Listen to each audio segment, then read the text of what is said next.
continual pillar of strength in me.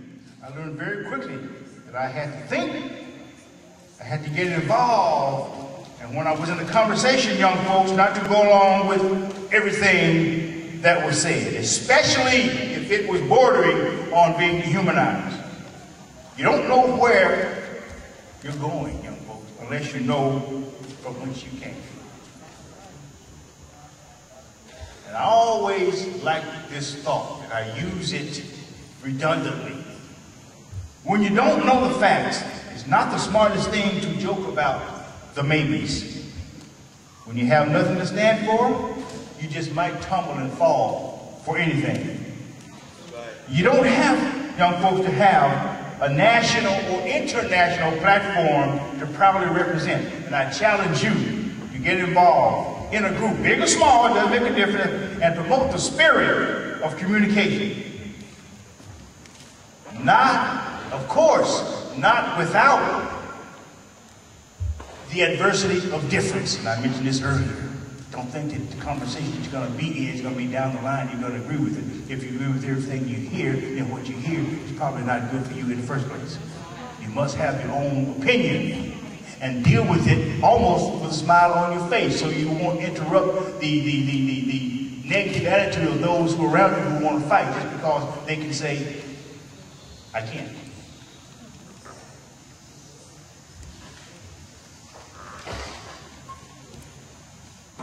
That victory stand, y'all, was later called the silent gesture heard around the world.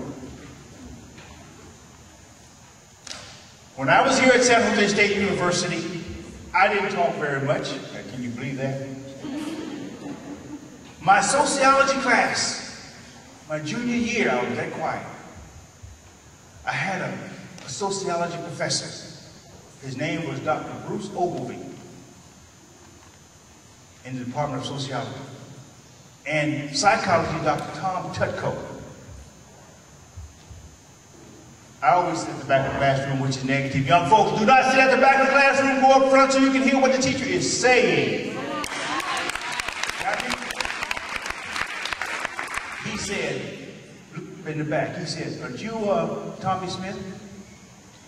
Boy, let me tell you, you're talking about the dirt on my skin start rolling, boy, I start itching all over the place.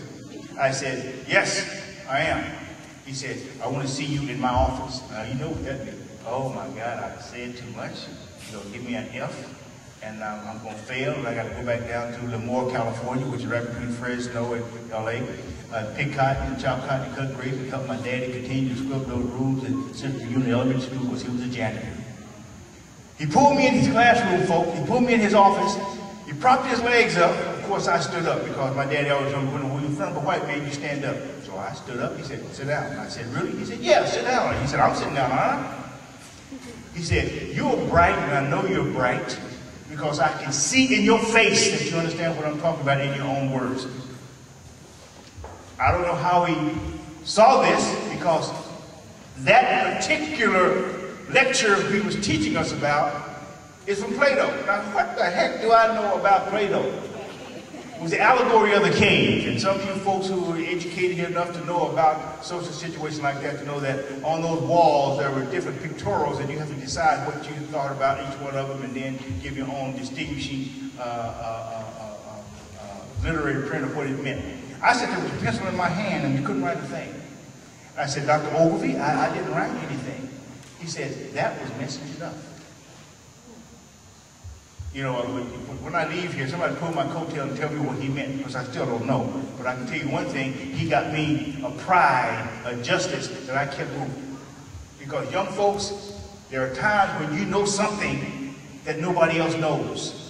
If you keep it in yourself, it's going to die, and all you're going to be doing is wasting time because you thought about it and didn't tell anybody else. So no matter what you're doing, young folks, you think. You think.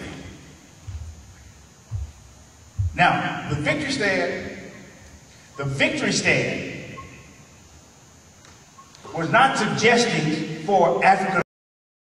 Earlier in my little talk here, I said, some people might not agree or some people might not understand what I'm going to say later. This is it. The victory stand was not suggesting for African Americans only. It was the Olympic project for what, wife? Human rights. She helps me sometimes because she keeps me going. If you hear her, you know that she's saying, get back on track, boy, what's wrong with you? Because there were other athletes on that team, non-blacks, that supported it. Not necessarily who did it or where it was done, but that it was needed. The Harvard rowing team. I mean, come on, I don't think there was any African Americans on the Harvard rowing team. Supported us 100%. The Olympic decathlon champion. There was one you had here, Bruce Jenner, but he wasn't there. It was Bill Tommie.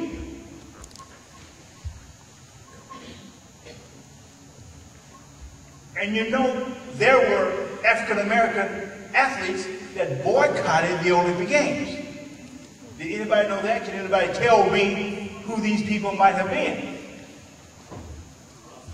You heard of, at that particular time, Lou Alcindor, Kareem Abdul-Jabbar. His teammates, Michael Warren and Lucius Allen, they did not compete. And there were others who didn't compete. Now, we proposed not to compete because of issues that we started on the campus of San Jose State. That's where the Olympic Project of Human Rights started, and it spread throughout all 50 states. And I can go on and tell you some things which the introduction was shown, but we'll have to do that for another day. And I think I'm on program for later on today. I might mention those then, but I want to quickly finish this up so we can go on to do other things that you have to do today. So I want you to take a stand. Mamas, daddies, kids, and be proactive and responsible. Only then can you be heard. Only then can you be identified. Only then can you be accounted for. And I want the young folks to remember, it is not your intolerable environment so much as it is the quality of your mind, the integrity of your souls, the determination of your wills. This will decide futures and constructively shape lives. And it must be truthfully borne in mind, young ones, that the tragedy of life doesn't lie in not reaching your goals. The tragedy lies in having no goals to reach for. That's right. And it isn't destructive, or it isn't a calamity to die with dreams unfulfilled, but it is a calamity not to dream. Dr. Martin Luther King was a dreamer.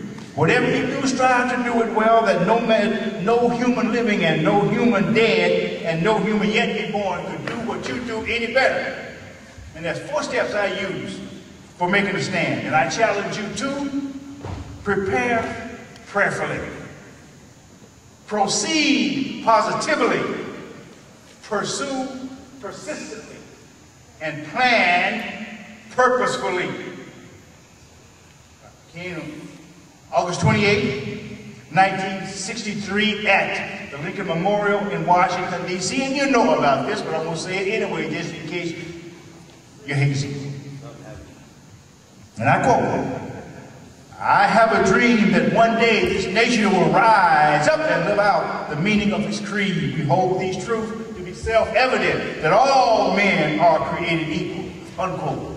Dr. King's faith withstood the weathering of time.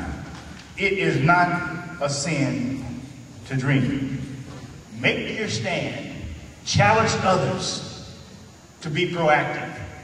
And don't just have heard this, leave and forget. Just remember one thing, and that one thing is your choice. I'm going to leave here now so we can go on to other functions. Thank you.